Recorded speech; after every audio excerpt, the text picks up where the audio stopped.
그러니까 산업위원회 김정원 의원입니다.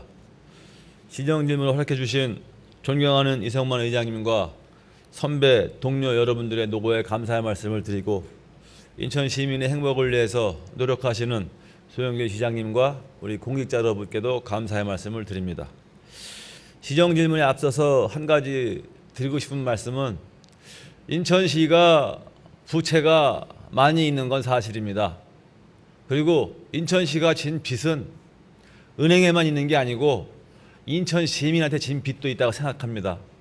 그래서 그 인천시 부채 10조 원이 넘는 부채를 갚기 위한 정책 발굴도 필요하지만 우런시티 정상화 방안, 또 월미 은하레일 합리적인 운영 방안, 또 하늘도시 그 활성화 방안, 여러 가지 방안 등을 통해서 우리 또 그 재건축과 재개발 지역 같은 경우는 조건이 불리하고 생활 여건이 열악하기 때문에 우리 민간 자본이 못하면 우리 공적 사업이 필요함에도 불구하고 그게 다 이 시민한테 진 빚이라고 생각합니다. 그러한 빚을 갚기 위한 정책도 마련되고 생각합니다. 시정 질문을 드리겠습니다. 시장님께 질의드리겠습니다.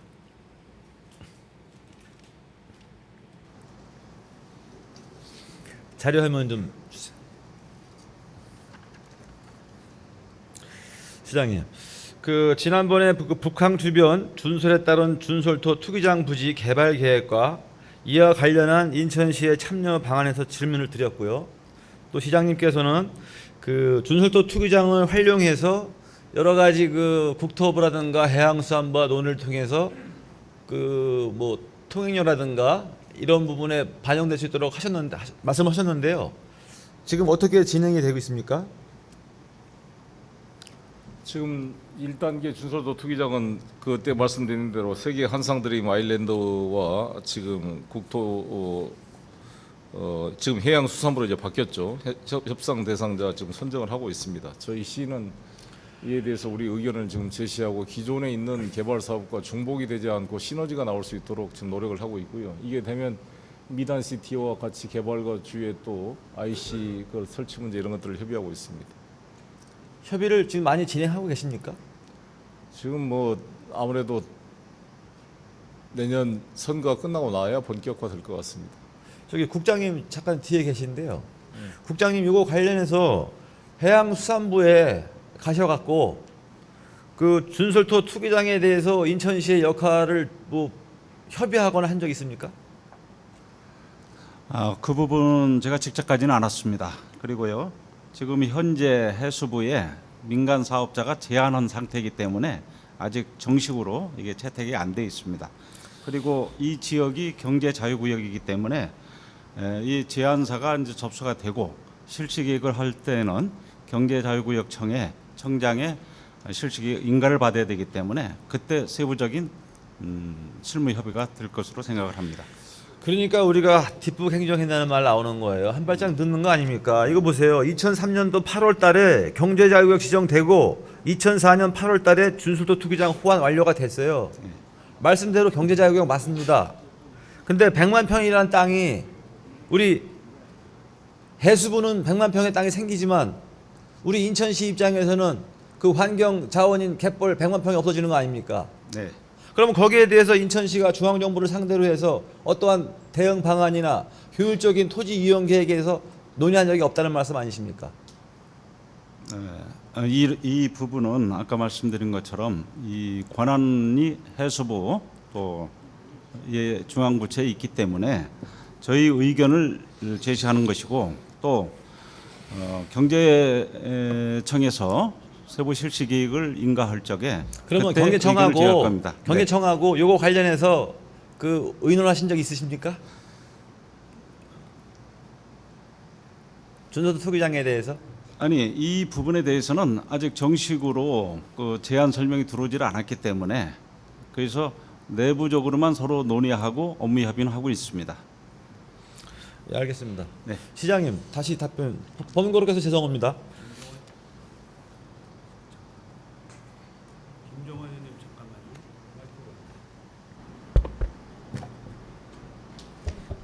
잠깐만요. 네, 지정 토론자가 아닌 자가 답변을 할 때는 관등 성명을 대시고 그 다음에 답변을 하십시오. 계속하세요. 예. 지금 사업 내용을 보면은요, 지금 현재 준수 투기장 지금 그림에 보다시피 지금 100만 평 규모가 되는데 사업 내용을 보면은 종합 비즈니스 관광 대저단지 조성 사업입니다. 골프장 55.4%, 스포츠파크 재활센터 3.7%, 비즈니스 숙박시설 2.7% 등 실제적으로 그 바다가 훼손되는 가치만큼 거기와 관련된 항만산업이나 해양산업이 이루어져야 되는 거고, 또 인천시가 추진하는 경제자유역 사업과의 연계성도 있어야 되는데 대래 인천시가 추진하는 사업을 경쟁시설로서 추진하는 거에 대해서 문제점이 있다고 제가 누차 말씀을 드렸고, 그렇다고 한다면 그 거기에 대한 인천시가 가지고 있는 권한을 10분 발휘해서 효율성을 높이는 게 중요하다 이렇게 생각합니다. 아까 시장님 말씀대로 그 운북 IC, 그 영종대교 초입에 있는 IC 같은 경우는 가장 바람직한 방안입니다. 그래서 그걸 적극적으로 추진할 수 있도록 또 구체화될 수 있도록 노력을 당부드리겠습니다. 예, 아직 제가 이제 한상 아일랜드 그 한창호 마루한 회장을 만나서 이야기를 했습니다. 지난번 언론에 이것에 우리와 상관없이 국토해양부와 일방적으로 진행되는 문제점을 지적하고 이야기해서 본인이 와서 나한테 약간 그 사과의 말씀도 전했습니다만, 이게 구체적으로 진행되면 저희 경제자유구역청이 다 이 여러 가지 사업계획 승인에 대한 권한을 가지고 있기 때문에 이를 통해서 통제해 가도록 하겠습니다. 그리고 그 사전 단계에 그때 한창호 회장한테 물어봤더니 아마 내년 선거 끝나고 나서야 본격적으로 좀 진행되지 않겠는가 이런 입장을 가지고 있는 것 같습니다. 선거 끝나고요? 네. 지금 이제 우리 인천에는 지속적으로 준소를 계속 해야 됩니다. 인천항의 증심을 계속 유지하기 위해서는요. 그러면 그 준설에 따른 부산물인 또 투기장이 조성이 되고 또 토지가 생기겠죠. 예. 우리 그 909에 있는 투기장도 마찬가지고, 그러면 계속 새로운 땅이 생기는데 새로운 땅이 생길 때마다 토지가 생기고, 토지가 생기면 국토 이용에 관한 계획이라든가 인천시는 뭐 도시 기본 계획이라든가 거기에 개발 계획에 맞춰서 수립해야 되는데 그게 못 따라가기 때문에 좀 아쉽다는 말씀을 드리는 겁니다. 그래서 거기에 대한 선제 대응이 필요하고요. 그 다음에 그 100만 평이면은 제가 알기로는 여의도 면적이 그 100만 평이 안 된다고도 하고 어디는 254만 평이라고 그러더라고요. 그러면 지금 1투기장이 100만 평이고 2투기장이 124만 평이면 여의도 면적에 땅이 하나 생기는 겁니다, 인천시에. 그렇습니다. 근데 또 한편으로는 여의도 면적의 땅이 갯벌이 사라지는 겁니다. 그 사라지는 거에 대해서 문제점이 시장님께서 인천만 조력발전소 건설 계획 반대 입장 하셨지 않습니까? 네, 그렇습니다. 그 반대한 이유가 뭡니까? 당시에. 요즘 생태계에 대한 영향 때문에 그렇습니다. 그렇죠. 그 생태계의 중요성 때문에 그걸 반대하셨는데 여의도 면적의 땅 면적의 갯벌이 사라지는 거에 대해서는 우리가 또 2단계 지금 이미 허가 나서 공사하고 있는 거에 대해서 네. 인천시가 대응 못한 거는 잘 된 겁니까? 못된 겁니까? 이것은 우리 인천시가 어떤 방식으로 대응할 수가 있는 한계는 있습니다. 이게 국가가 하는 사업이고 더구나 이것은 항로 준설을 위해서 불가피한 그런 면이 있기 때문에 이 댐 건설하고는 다른 측면이 있다고 봅니다. 어려움이 있지만 그 어려움을 극복하는 과정이 성의가 있고 열의가 있으면 좀 더 어려움을 극복하는데 좀 수월하지 않을까 생각이 듭니다. 그렇습니다. 아직 이제 막 시작한 단계에서 앞으로 저희가 적극적으로 이 항만청과 협의에 대해서 그런 갯벌 상실에 대한 그런 보상 문제라든지 이에 대한 우리 인천시 입장을 더욱더 관철시키도록 노력을 하겠습니다. 예, 현재 이와 관련해서 제가 본의원이 그 지방해양항만청에다가 그 환경영향 평가에 대한 그 자료를 요구했습니다만은 문서 회신은 불가하다는 입장을 받았습니다. 이러한 부분들이 시민들이 궁금해하고 시의회에서 이러한 내용을 알고 대처 방안을 세워야 되는데 문서 회신을 하지 않은 해수청도 문제가 되고요. 또 이러한 부분을 사전에 좀 적극적으로 하지 않은 문제도 말씀을 드리겠고, 제가 이런 말씀을 왜 드리냐면 구체적인 사례가 우리가 그 어족자원 활성화를 위해서 종패를 뿌리거나 치어를 방류하는데 옹진군, 중구, 인천시 정부 지원해서 100억 정도를 뿌립니다. 근데 그 치어 정도 100억을 뿌리면은 그게 살아야 될 거 아닙니까? 생존율이 있어야 되는데 준설을 하게 되면 또 준설 또 살란 여건이 줄어들기 때문에 그 돈이 잘못하면 헛되어질 수 있다는 겁니다. 그러한 부분도 감안하셔갖고 그렇기 때문에 우리가 해수부한테 국토해양부한테 강력하게 요구할 수 있는 근거가 있다는 거죠. IC가 됐든 또 다른 요구사항이 됐든 아니면은 투자유치 활성화를 위한 인천시의 그 권한에 대해서 말입니다. 다음 질문 드리겠습니다. 공항철도 환승 관련해 갖고요. 지금 공항철도 환승은 인천공항역에서부터 서울역까지 되고 있습니다. 그러나 인천 지역인 검암하고 운서 지역 요 구간만 환승안이 되지 않고 있습니다. 상당히 이제 불합리한 구조로 운영되고 있어서 우리 인천 시민이 여기에 대한 이제 불만과 또 상실감이 커서 또 실제적으로 우리 지역의 발전에 저해도 되고 또 주민의 부담도 가중돼서 개선이 필요합니다. 그러나 지금 제가 이 질문을 드린 지가 2011년 7월 6일 날 여기에 대한 개선 방안의 질을 드렸고요. 그 다음에 우리 시의원님들도 다 같이 연명을 해서 건의안을 했습니다. 답변이 2010년 7월 6일 날 답변, 2012년 10월 31일 날 답변 다 똑같은 내용이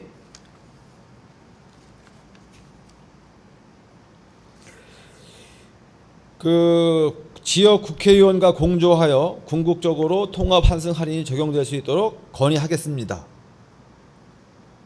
그리고 공항 철도 현안 사항에 대하여 인천시와 국토부가 유기적인 협조 체계를 구축토록 노력하겠습니다. 이렇게 세 번에 걸쳐 답이 나왔는데요. 오늘도 같은 답이 나옵니까? 네, 아시다시피 우리 의원님이 지적하신 대로 서울역에서 검암역까지는 32.5km인데 요금이 1,550원이고 네. 검암에서 인천공항까지는 25.5km인데 2,400원으로 7km가 짧은데 850원이 더 많은 이런 누가 보더라도 불합리한 일입니다. 근데 이것을 이제 제가 장관도 직접 만나서 이것에 대한 강력한 이야기를 했고 또 우리 문명호 의원이나 박상은 의원 다 이 문제 제기를 하고 있고 국감에서도 쟁점이 돼서 검토하겠다는 답변을 받은 상태인데 실무적으로는 계속 완강한 입장을 지금까지 보이고 있습니다. 국토부가. 그래서 이것은 뭐 저희가 계속 노력하는데 이 뭐 철도를 막거나 어떤 이 극단적인 수단을 사용하지 않는 이상 현재까지는 계속 지금 그 설득이 좀 덜 되고 있는 그런 상황인데 지속적으로 저희가 여론을 환기시키고 국토부를 설득하게 노력하는 수밖에 지금 뭐 다른 대안이 없는 상태입니다. 그리고 이번에 이제 청라역이 올해 말에 원래 개통되기로 했습니다만 이게 전기 신호 체계와의 또 문제가 뒤늦게 발견돼서 알스톰사 아시다시피 떼제베를 만난 알스톰사랑 지금 급히 협의를 와서 제가 철도건설본부장에게도 강력하게 요청해서 이게 KTX가 우리 이 청라역에는 쓰지도 않는데 일단 개통을 해놓고 KTX와의 신호 체계 문제는 사후적으로 보완하더라도 약속된 날짜에 개통을 해라 이렇게 촉구를 하고 있는데 기술적으로 가능한지 검토가 되고 있다 그럽니다만 만만치 않는 것 같습니다. 알스톰사와의 신호체계 혼란으로 인한 청라역 개설이 좀 늦어질 가능성이 있는데 청라역 개설이 됐을 때 통합 환승 그 할인 이 적용을 청라역까지만 환정되고도 끝낼 것이냐 절대 우리는 그걸 못한다. 이 기회에 하는 김에 운서역까지 전부 다 좀 확대시켜라 이것을 지금 촉구를 하고 있는 상황입니다. 시의원님께서도 같이 좀 협력을 해주셨으면 좋겠습니다. 저도 협력을 하고 있습니다. 협력을 하고 있고요. 저도 사실 건설교통국 담당 직원들께서 해당 정부에 가서 지속적으로 와서 협의를 하는 건 저 노력에 대해서는 사실 감사하게 생각하고 합니다. 네. 근데 결과적으로 지금 3년 동안 변화가 없기 때문에 좀 더 특단의 조치가 필요하다는 거고. 그리고 제가 한번 시장님께서 하늘도시에 그 시민들과의 만남을 했을 때 그러면 그 MRT 자체를 그 국토부가 쉽게 그 개선 방안을 찾기 어렵다고 한다면 해당 지역 주민들한테 환급하는 방법도 한번 찾아보자라는 의견을 줬었는데요. 네. 그러면 인천시가 먼저 그 제안도 제가 장관한테 직접 했습니다. 만나가지고. 근데 장관께서 뭐라고 하십니까? 아무튼 뭐 여러 가지로 확답이 없습니다. 인천시가 한번 추진해 보시고 나중에 국토부랑 협의해서 그 돈 받아내면 안 되겠습니까? 그런 식으로 해가지고 되겠습니까? 그러면 우리 시가 스스로 이 문제를 포기한 꼴이 되는 거죠. 아무튼 그만큼 절실하기 때문에 예, 말씀을 드린 예. 거고요. 결국은 국토부와 인천시와의 긴밀한 협조가 필요하다고 생각하고, 그 다음에 그 용류무의 개발 사업이 지금 사실 좀 어려움을 겪고 있는 거 아니겠습니까? 네. 근데 거기에 그 용류역이 지금 개통이 안 되고 있습니다. 임시역 운영되고 있습니다. 지금 청라역도 중요하지만 용류무의가 활성화되기 위해서는 그 용류역 개통도 필요한데 더불어서 좀 노력을 당부드리겠습니다. 알겠습니다. 예. 그 다음에 영종지역 버스 요금과 노선 체계 개선에 대해서 말씀을 드리겠습니다. 지금 송도에서 서울 신촌을 가는 M버스가 있습니다. 버스 요금은 카드 기준으로 2,200원이고요. 배차 간격은 15분입니다. 그 다음에 청라에서 그 서울역 가는 그 M버스가 또 운영되고 있는데 여기도 요금 체계는 한 2,500원 정도 되고 배차 간격은 운행 시간이 한 10분에서 13분입니다. 근데 영종 전체나 하늘도시에는 307번이나 710-1번이 있습니다. 버스가 하늘도시 다니는 버스가. 근데 버스 요금은 2,500원. 서울이랑 똑같고요. 배차 간격은 40분입니다. 아니 서울 가는 거랑 가격 똑같고 배차 시간은 3배 이상 늘어나고 지금 시장님께서 하늘도시에서 한 이틀 머무시면서 개선 방안이라든가 개선 노력을 강구하신다 그랬는데 지금 뭐 구체적으로 되신 거 있으십니까? 네. 저희가 그 셔틀버스 운행 기간을 그 연장하는 문제하고 노선을 새로 신설하는 문제를 좀 추진하고 있습니다. 지금 서울 영종이나 용류 사는 사람들이 서울도 가야 돼요. 인천도 가야 되고요. 근데 인천 시내 가는 버스 요금도 2,500원이라는 불합리한 구조에다가 인천 분들이 서울 가는데 배차 시간 10분, 15분 되는데 우리 인천 시내에서 인천 가는데 40분에 한 번씩 주면 그 추운 겨울에 그 차 한 번 떨어지고 그러면 어르신들이나 아이들이나 아주머니들이나 아이들 갖고 있는 엄마나 그 길에서 떨어야 되는 거예요. 40분 동안 차 기다리려고. 그리고 공항 가면 버스 있습니다. 리무진 서울 가는 거. 다 서울도 가고 부산도 다 가는 거 있어요. 근데 서울 가는데 리무진 버스 14,000원입니다. 체계가 잘못된 거 아니겠습니까? 예, 노력을 하겠습니다. 아시다시피 유료 고속도로를 통과해야 된다는 지역적 여건 때문에 시내버스 통행이 어려우니까 좌석 버스만이 허용되고 있고, 그래서 이 유료 도로법 개정이나 이런 게 필요한데 여러 가지 아무튼 이 사안들 하나씩 계속 이제 우리 하늘도시 인구가 늘어나면서 여론이 더 형성이 되고 힘이 더 생기게 되면 개선할 수 있는 그런 에너지가 더 만들어지지 않을까 기대가 됩니다. 지금 아니 그러면 구체적으로 좀 답변을 좀 해주세요. 지금 시내버스 요금 체계에 대해서는 살펴보시겠습니까? 아시다시피 지금 시내버스가 지금 들어갈 수가 없는 상황이기 때문에 유료도로법이 개정되지 않는 이상 시내버스를 투입하기가 어려워서 이 통행료 감면을 좀 특혜를 받을 수 있는 방안을 계속 협의해 가도록 하겠습니다. 그러니까 통행료를 감면 받으면 요금이 줄 수도 있지만 우리가 조건 분리 지역에 사는 주민들한테 행정 서비스를 하는 거는 어느 정도 당연한 거 아니겠습니까? 노력을 하겠습니다. 예. 지금 하늘도시 같은 경우는요. 지금 버스가 저기 그 노선 버스가 마련되지 않아서 LH에서 셔틀버스를 운영해 주고 있고요. 네. 또 아파트 시공사에서도 자체 셔틀버스를 운영하고 있습니다. 네. 근데 대중교통 체계라든가 대중교통을 확보하는데 우리 시가 아닌 다른 기업이나 하고 있고요. 물론 그분들도 일정의 책임이 있고 의무가 있기 때문에 하지만 그러면 이분들이 셔틀을 끊었을 때 대책은 지금 마련되고 있다고 보긴 보는데 네. 지금 당장 엊그저께 한정 면허가 710-1번이 있었는데요. 그게 적자라 그래서 운행 중단해 버렸습니다. 그러면 주민들은 710-1번을 1시간 반, 2시간 기다리다가 이 차가 안 다닌답니다라고 주민들이 알았어요. 시민들이. 네. 근데 이런 일이 벌어지고 있는 게 현실입니다. 시장님. 다시 정상 운행 조치 시켰습니다. 그거 확인했습니다. 예, 예. 근데 이런 일이 또 일어나는 법이 있지 않습니까? 일어나는 법. 그래서 710-1번 분야는 제가 준공영제 버스 투입을 지금 검토하고 있고요. 왜냐하면 710번에 비해서 710-1이 워낙 수익이 안 나온다고 저희가 업자가 이렇게 하소연을 하고 있기 때문에 이 한정면으로 운행되는 710-1 분야를 도저히 안 되면 이 준공영제 버스 투입을 검토하고 있고, 또 인천대교를 경유하는 노선을 신설을 지금 검토하고 있습니다. 이걸 통해서 아무튼 보완을 시키도록 하겠습니다. 예, 그게 필요한 것 같습니다. 그다음에 아까 고속도로가 이제 고속도로기 때문에 버스 운영에 어려움이 있다고 말씀하셨지 않습니까?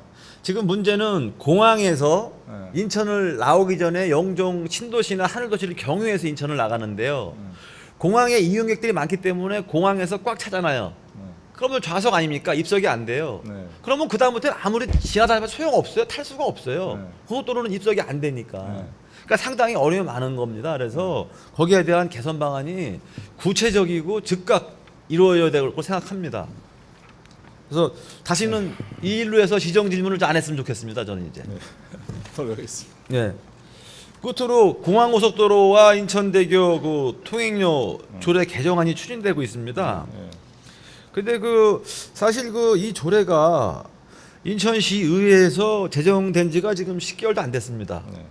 의회에서도 많은 고민을 했었고 그 조례에 대해서 3월 13일 날 우리 시장님과 집행부에서도 동의를 한 내용입니다. 네. 그런데 이제 와서 이 조례를 하고자 하는 그 이유는 뭔지 좀 말씀해 주세요. 아시다시피 지금 이 분단 조치 및 분단 비율이 지금 정확하지 않는 상태에서 예산을 배정하기도 상당히 어려운 면이 있고, 이것이 원래 이 개정 조례를 만들 때 시가 20%, 중구청 20%, 옹진군이 5% 이내, 국가 해당 지역 관련 사업자 60% 이내 이렇게 돼 있습니다만, 현재 LH가 25%밖에 부담하지 못하겠다. 지금 경제청 쪽이 그렇죠. 그러다 보니까 실제로 이런 상태로는 이 조례안에 따라 분담 비율이 정확하게 이것을 해결할 수가 없는 그런 상황이 되어 있습니다. 통행료 지원 문제를 의원님도 잘 아시고 계시겠습니다만, 그래서 이 문제를 탄력적으로 분담 비율을 조정해서 실제로 이 통행료 지원 문제 예산 확보에 그런 갭이 생기지 않도록 좀 탄력성 있게 조정할 필요가 있어서 이걸 좀 한시적으로 변경하고자 하는 것입니다. 그러시면 그 저희들 의원님들이 진짜 심사숙고해서 고민한 게 그 제3연휴교 개통 시까지 네. 이 지원 조례를 유지된다고 했지 않습니까? 근데 그것도 지금 바꾸려고 그러는 거 아니세요? 한시적으로 할 수밖에 없습니다. 애초에 그 의원님도 잘 아시겠지만은 그렇게까지 길게 할 수가 없는 게, 애초에 이것을 원래 일몰로 끝내려는 걸 연장한 거 아니겠습니까? 네. 근데 언제 그 3연휴교까지 너무 늘게 되면 너무 늘려갈 뿐만 아니라 그 과정에서 다른 기관, 이 3연휴교 건설 지연에 따른 책임을 져야 될 LH를 비롯한 각 국가기관의 책임 문제에 대해서 면책을 주는 꼴이 될 수가 있기 때문에 매번 시기마다 이걸 둬서 그때의 변동 사항에 따라 부담 비율을 조정하기 위해서는 한시적으로 하는 게 맞다고 생각합니다. 그리고 이것을 애초에 이 법안을 그때 신동명 과장이 의원님한테 설명을 드렸지만, 객관적으로 대중교통 수단으로 통행이 된다고 했을 경우에 이 통행료 지원을 계속해야 되는가에 대해서는 제도적 검토가 필요하다고 생각이 듭니다. 제가 이야기 드렸잖아요. 지난번에 장애인 같은 경우도 장애인 차량에 대한 면세유 지원 비용이 장애인들 중에 총 100% 장애인 25%만 차량을 가지고 있는데 75% 장애인 차량을 갖지 않는 사람에 대한 지원 비용보다 훨씬 많은 돈을 장애인 차량을 가지고 있는 장애인에게 집중된다면 동일한 국가 예산이 공정하게 배분되지 못하는 꼴이 되는 겁니다. 예를 들어서 그러면 여기도 마찬가지로 영종도 지역에 차량을 가진 사람들에게만 일종의 이런 통행료 면제 혜택이 주어지는 건데, 대중교통을 이용하는 그러면 영종도 주민에 대해서는 불공정성 문제가 나올 수가 있는 거거든요. 근데 사실 일단 시장님이 마음이 좀 바뀌신 것 같고요. 10개월 전보다. 그다음에 형평성을 얘기하시는데 인천시 영종 용류 지역에 차량이 3만 5천 대면요. 3만 5천 세대입니다. 그러니까 한 세대에 차가 하나 있다고 보는 거죠, 보통. 근데 차가 있는 사람이 항상 자가용만 타고 다니질 않아요. 그분들이 나는 자가용 타고 다니지만 나의 아내는 버스 타고 다니기도 하고요. 그리고 아까 말씀하신 것처럼 지금 버스나 전철 요금이 합리화되어 있는 것도 아니지 않습니까? 그러면 대중교통 아까 철도 환승 문제나 버스 문제를 아니, 그래서 의원님 예. 말씀한 대로 한시적으로 그 해놓고 지금 그 규정 상황 변경을 유도를 해서 긍정적인 변화를 유도하기 위한 수단이 필요하다는 겁니다. 저는 그 당시에 이 조례를 만들 때 김병철 의원님이 진짜 열심히 연구하시고 하셔서 그 통행료 제3연유교 개통시라는 거를 담음으로써 LH의 책임을 묻고 그때까지 LH가 제3연유교의 노력을 지속적으로 해달라는 주문도 담았던 거고요. 그 다음에 공항공사를 얘기한 게 공항공사가 인천대교와 공항고속도로 운영에 따른 최고 수혜자는 공항공사다. 그렇기 때문에 공항공사가 역할을 하고 뭐 공항 이용료라든가 이런 거를 포함해서 인천시나 아니 국토부가 같이 그 우리 인천시의 통행료에 대해서 과거와 같이 과거에도 48%를 국토부가 냈습니다. 그래서 그 조례는 완벽하지 않을 조례지만 상당히 의미 있고 성과가 있었다. 저는 그렇게 판단하거든요. 근데 문제는 그 60%를 지금 공항공사하고 지금 LH한테 강제할 수단이 뭘 가지고 강제할 수 있습니까? 현재 상태에서. 협조를 구하고 협의에 나가야죠. 안 되면 인천시가 낼 수밖에 없는 구조인데요. 아무튼 그러니까 이 문제는 저희가 일단 가지고 같이 시의회랑 계속 고민을 해보십시다. 그걸 저도 실효성을 만약에 담보만 할 수 있다면 현 조례에서 아니 누가 100% 찬성하지 이거를 저희가 부담을 하려고 그러겠어요. 아무튼 저의 의견은요. 지금 시장님이나 집행부에서 추진할 때는 나름대로 이유가 있다고 생각합니다. 사실 그 조례가 약간 정확하지 않은 부분이 있었지만 그 취지 자체는 상당히 의미 있다고 생각하고 그 취지는 지속적으로 그 의미는 유지된다고 생각합니다. 그 다음에 통행료 지원이 제한을 두게 되면 영종 주민들이나 이제 영종에 투자하기 위한 사람들이 투자 의축이 될 수 있고 그 주민들이 입주하기를 꺼려할 수도 있어요. 그렇게 되면 우리가 그 취득세가 지금 감면되고 있지만 취득세가 10만 가구가 5만 가구가 들어오면 3천억의 세수가 발생될 수도 있습니다. 그러니까 긍정적인 세수 기대 효과도 있기 때문에 단순히 지출되는 통행료 요금의 지원만 갖고 고민할 건 아니라는 거죠. 아니 그 통행료 지원 자체에 대해서 저희가 그 문제 제기가 아니라 말씀한 대로 영종 발전을 위해서 그런 저렴한 대중교통 수단의 편의를 제공하는 방법 수단에 있어서 어떻게 책임 분담을 잘 조정해 끌어낼 것인가에 대한 방법론을 이해를 해주시면 좋겠습니다. 네, 아무튼 다시 한번 시장님의 입장과 집행부 입장 알았으니까 우리 시의회와 같이 한번 논의를 해서 네. 좀 더 합리적인 방안이 나올 수 있도록 노력 당부드리겠고요. 네. 아무튼 끝으로 제가 지금 높아시면서 한 말씀 드리면 영종이나 하늘도시가 지금 인구 인천에 300만 도시를 만드는데 지금 없습니다. 여기밖에. 송도, 청라 거의 찾고요. 송도 좀 드러나겠지만 그러면 영종도에 이러한 하늘도시라든가 거주 여건이 안 되면 300만 인천도시 유원해질 수 있습니다. 알고 있습니다. 영종 하늘도시 가겠습니다. 네. 시장님 이렇게 말씀하시는 거 보니까 이제 영종도에 계획된 거 송도로 가져가지 않으시겠네요. 그렇게 말씀하시는 거 보니까. 네. 아무튼 우리가 그 도시공사가 하늘도시와 미단시티에 투자한 돈이 3조가 넘습니다. 네. 그게 우리 도시공사의 재정 상태를 상당히 어렵게 하고 있는데 그렇습니다. 시장님 말씀대로 투자를 할 수 있는 여건을 계속 만들어주면 인천시 도시공사 부채로서 좀 자유로울 수 있고 인천시가 부채도시라는 오명도 벗을 수 있을 거라 생각합니다. 기대하겠습니다. 네, 감사합니다. 끝까지 경청해주셔서 감사합니다.